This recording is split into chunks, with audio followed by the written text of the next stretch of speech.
Hello, E.I.T family. How are you guys doing?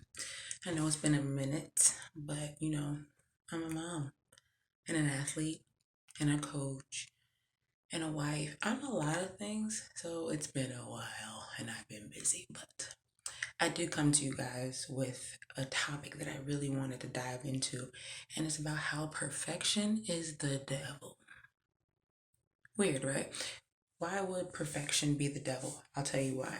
A lot of us stop, a lot of us pause, a lot of us hold back on the things that we really want to do in life because we want to be in the perfect place to do it. There's no such thing. And here's why I can tell you this, because everything in this world is imperfect. Everything. There's nothing on this planet that is perfect, but we trick ourselves into believing that we have to obtain this certain level of perfection before we can move on certain activities, before we can dive into the things that we really want to do. Does that sound familiar? I bet you've been there. Cause I have. I've been there. So I have a timeshare, honey. Like I lived there for a while and I hated it. Cause there were so many things I wanted to do, but I was like, wait, no, I have to do this first, and I have to do that first, and I have to wait till this is ready, and I have to wait till that. You're gonna be waiting and waiting and perfecting until nothing ever gets done. And where does that leave us? What does that do for our spirits? It makes it so that sorry, I'm trying to get my hair together.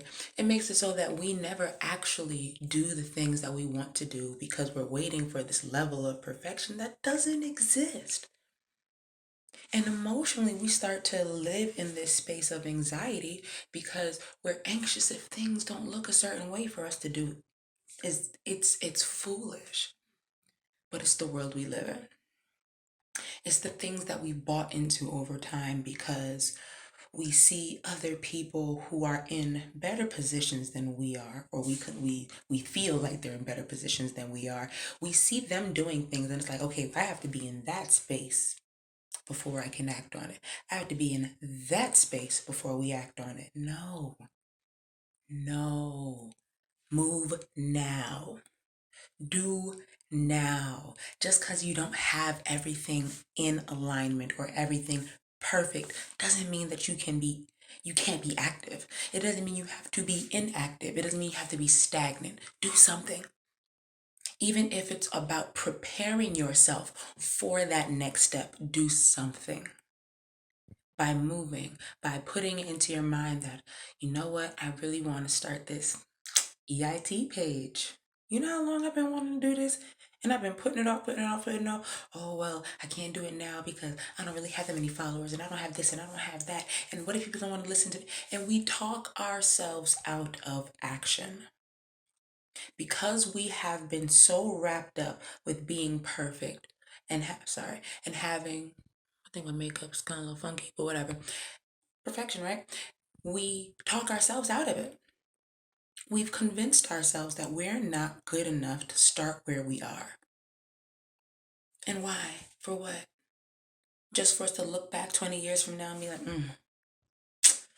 I wish I would have did it. I wish I would have even tried. Perfection is the devil.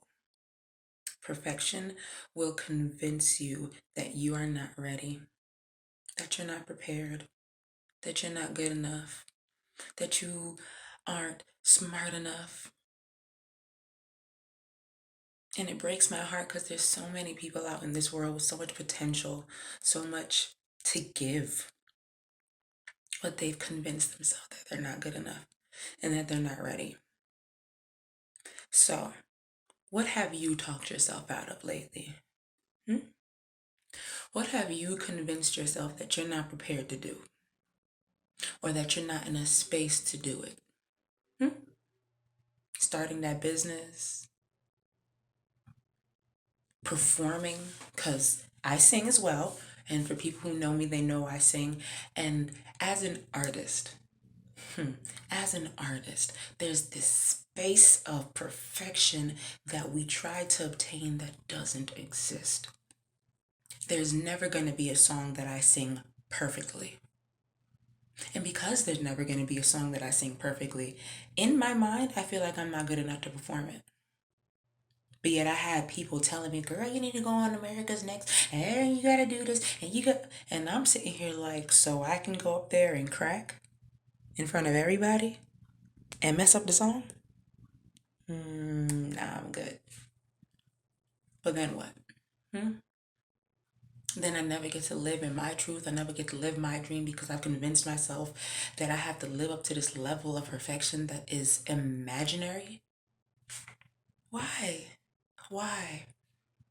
We let our emotions convince us that we have to stop all the time. And we talked about this in church the other day, and it was this concept of our lives are journeys. And on our journey of growth and on our journey of learning and becoming a better us, we constantly get stopped in these negative places, and perfection is one of them. I'm not perfect. I am far from it. But I know what I have to offer. And I'm going to offer it to the world because there's somebody out there who needs what I have to offer. And they're not waiting for me to be perfect. They don't care if I'm perfect. They just want what I have because there's some place in their spirit that needs it. There's a place in people's spirits that need what you have to offer. And if you're wondering, how does this play into emotional intelligence? We have to understand when our emotions are speaking irrationally.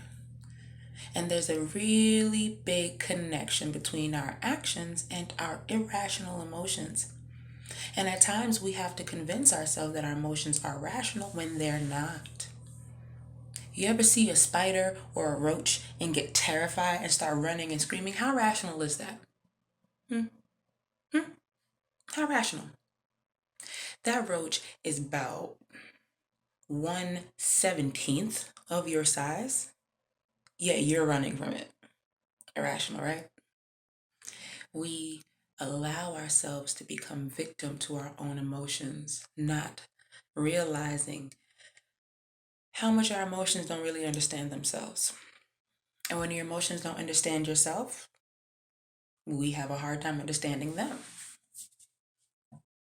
And then you find yourself in this exact spot, having your emotions telling you that you have to do things that rationally, in all honesty, don't make sense. There's never going to be a perfect moment for anything, but your anxiety will tell you to wait for it. There's never going to be a perfect moment for anything, but your fear will tell you to wait for it. Right? And then we go on Instagram and we see everybody living their best lives. No, they didn't get there because they let their fear tell them you're not ready. They didn't get there because they let anxiety tell them that they're not ready. They didn't get there because they were waiting to be perfect. They got there because they acted on it. And they went through the roller coaster of ups and downs because every journey has ups and downs. Just because you see somebody at the top doesn't mean that it was a whole loop-de-loop and a windy-wind. And as Tony Baker says, life gave them the skibbity paps. It's how it works. But don't be afraid of it. Don't live in that fear. Don't live in the energy of fear. Just because fear arises in your spirit doesn't mean it's rational all the time. Fear is supposed to be a reaction to society. Not society, excuse me. Fear is supposed to be a reaction to your surroundings to protect you. If something dangerous is about to happen, you become afraid so that your body and your brain and your mind and your spirit knows, hey, you got to worry about that. Why are you afraid of success? Why are you afraid of trying? Is that gonna risk your life and your livelihood? No, but we're afraid of it. Trust me, I've been there. But I don't want to take up too much of y'all's time. Just understand that if you want to do something, move on it. Take steps towards it. And trust yourself. You are stronger, you are smarter, and you are more driven than you give yourself credit. You have to live in that energy. Let it exude. Let it ooze out your pores to the point where people walk past you and wonder who you are before you even know who you are. All right? I love you. Mwah. You're my E.I.T family. And remember, we got each other.